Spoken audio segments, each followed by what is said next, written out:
Welcome back to RBD Block Challenge. I'm Cindy Cloward, and today we are working on block number 15. We only have one more block to create after this tutorial. This block is called Put a Spin on It, and it's designed by Amanda Niederhauser. This is what it looks like in our confetti cottons, and this is what it looks like in our Riley Blake Designs Expressions batiks. Both beautiful. Today I'm going to work with our confetti cottons. I've already downloaded the pattern, put a spin on it, and I've already cut out my pieces and have them labeled, and we're ready to get started on this block. So the first thing it tells you to do is you're going to strip piece by grabbing your A and B strips like this. And you can pin those together, but sometimes I like to just press them and do a temporary heat adhesive instead of pinning.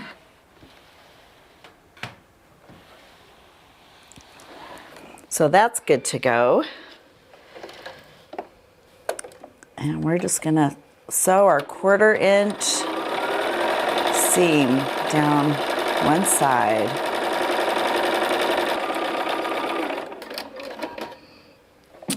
All right, let's take this to the pressing station now. And generally, I never open up my seams, but the pattern, because of the bulk in this block, is telling you to open up the seam. So I'm going to follow the pattern today.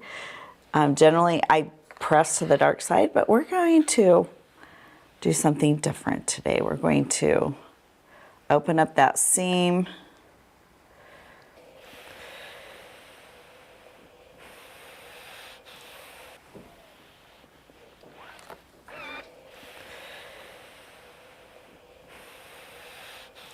And I'm going to follow the rules today, right? Generally, I don't. I usually do my own thing.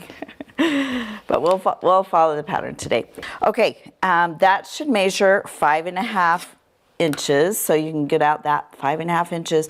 And now we want to cut it 3 inches apart. So sometimes you just have to do a little squaring up in the beginning.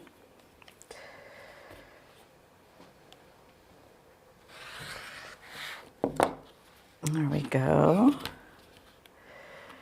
And we're doing 3 inches, not 3.5. So 1,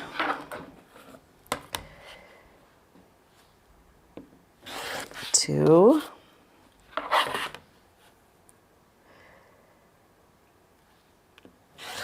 3, and 4. Just have a little teeny waist. So put those to the side. And the next thing it tells you to do is make your half square triangles. Now we are pros at half square triangles if you've been following along and sewing along. So I'm going to grab my green and my yellow squares. Those are going to be paired together.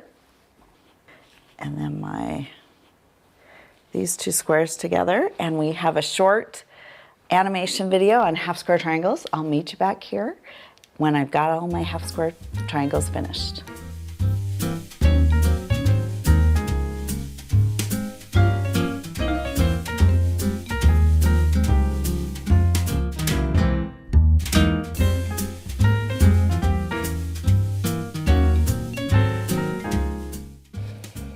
Right, I've pressed all my half square triangles. I've already previously cut my dog ears off.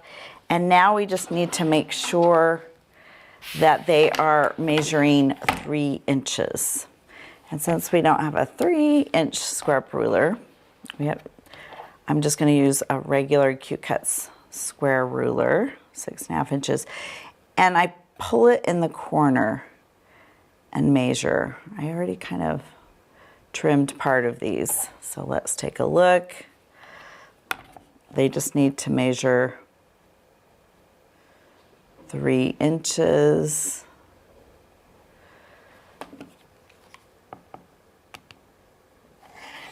There's a little trimming involved, but not much. So again, just line them up corner to corner and trim them up, and then just trim them all up to 3 inches, and I'll meet you back here when I'm finished. All right, that's my last trim piece. Let me clean off this right here.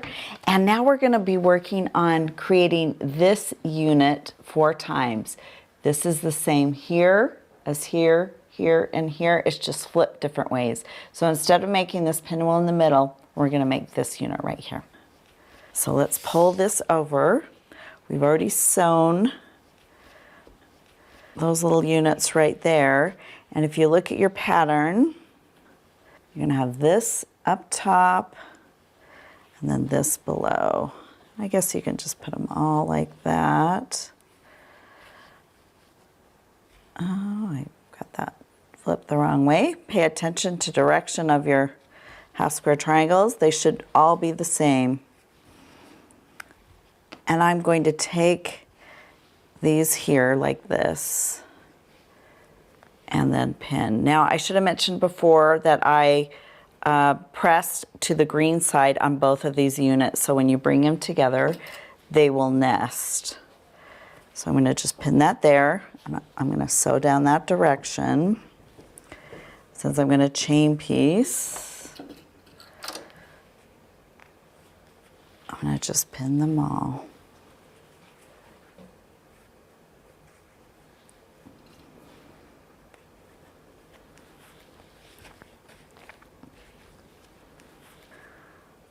Last one.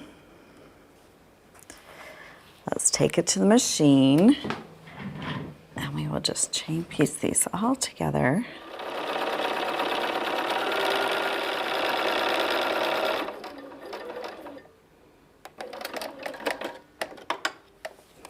Let me just cut the threads right here.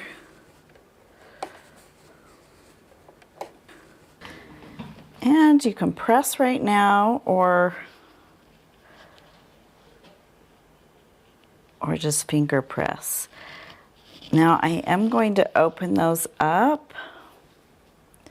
Again, you could flip that to the dark side on that side and then flip this in the opposite direction and not open up your seams. That would be perfectly acceptable, but I'm trying something new today. I'm going to open up both my seams and then line that up like that. I don't normally do this, so this is a little out of my comfort zone, but you know, we're going to try something different this time. So it's going to line up like that. Okay. And let's just check and recheck, make sure that's going the right direction. And that looks great. Okay, let's take these to the machine and sew all 4 units.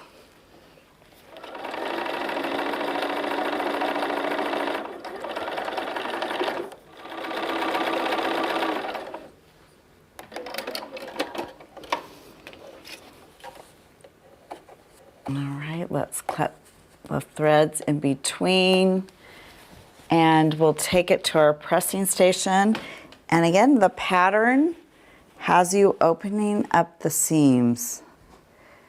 There is a lot of bulk there,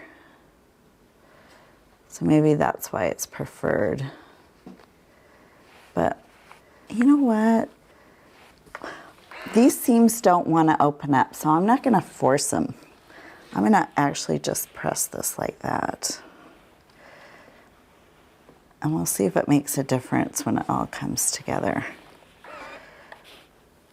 I'll try it like that. It just lies a little bit flatter like that. So we'll just see. We'll see how that works out. Just kind of wants to lay that direction. So I'm going to let it at the moment. We can always change directions when we start putting these 4 units together.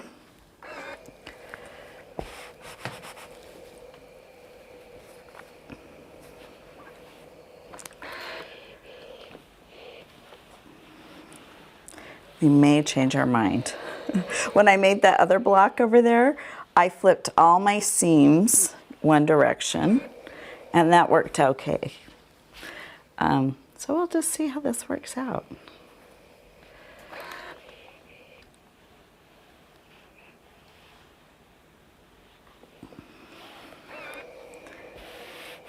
There's no quilting police that's going to come to your house to tell you which way to press your seams, right? You can do it however you'd like. Okay, now we just have big 4-patch selection like that. And just make sure you've got this magenta, beautiful color in all 4 corners. And then you can see the square within the square that it's going to make this lovely pinwheel. So we're going to flip that way and that way. And this is where we're going to see, okay, are we going to have a problem nesting our seams? And since that is opened up, you can choose to open up the seam where we just pressed it to one side, but it doesn't feel like too much bulk. Do you see that? So I think it's just fine to leave it pressed to one side. That's what I'm going to choose to do. I'd love to hear what you chose to do. So I'm going to, it's open there, it's flipped to one side there, but since we pressed to the dark side, these two are going to nest beautifully at the bottom there. So that's going to be ready to go. I'm going to lay it there because I'm going to start at the top. And now we have this seam to contend with. Since we flipped that to one side, those nest beautifully right there. And this is like, it's like a half nest. Look at this. So that I chose to flip that to one side, and then this seam is open. And it works out great to just kind of click those seams into place. And we're ready to take it to the machine and sew.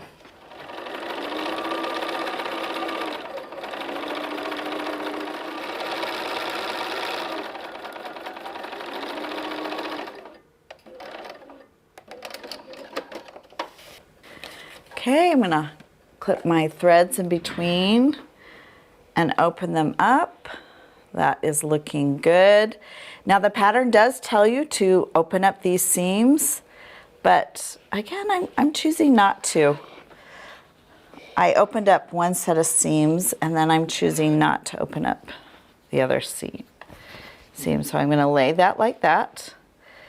And I'm just, before I press, I'm gonna finger press like that. That's how they're gonna nest. And I just like how that lies on its own without opening up those seams. So that is really good. Okay, so I'm gonna nest those seams.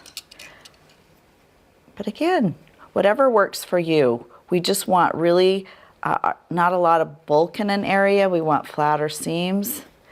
So if that works out well, I was just pulling to the side. That's going to stay open. So if you do a combination of opening seams and flipping to one side, that works out great. Okay, let's go sew our last seam.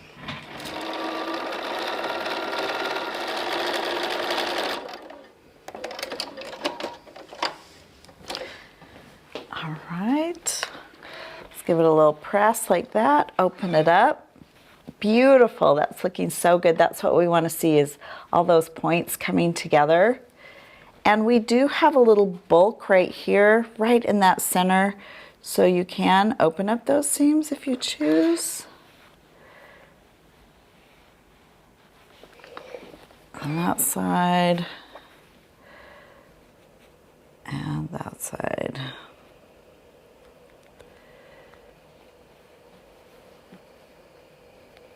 I'm going to need my clapper on this one.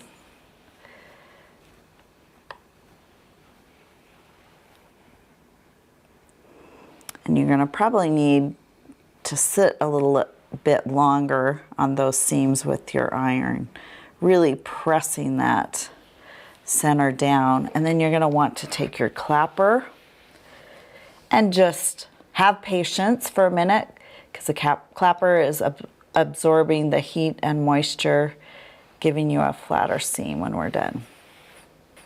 Okay, that's how that looks. And then I'm going to give it a nice press on top.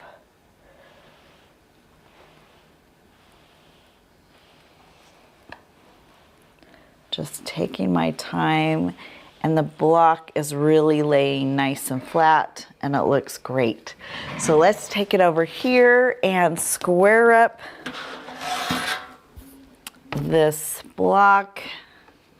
Let's take a look. Here we go. We're lining it all up. And we just want to make sure these points, we have a 1/4 inch from the edge. And here we go. We're going to trim up just slightly outside. Okay, I'm just going to look up top. It's pulling just a little. And then I'm going to flip it this way.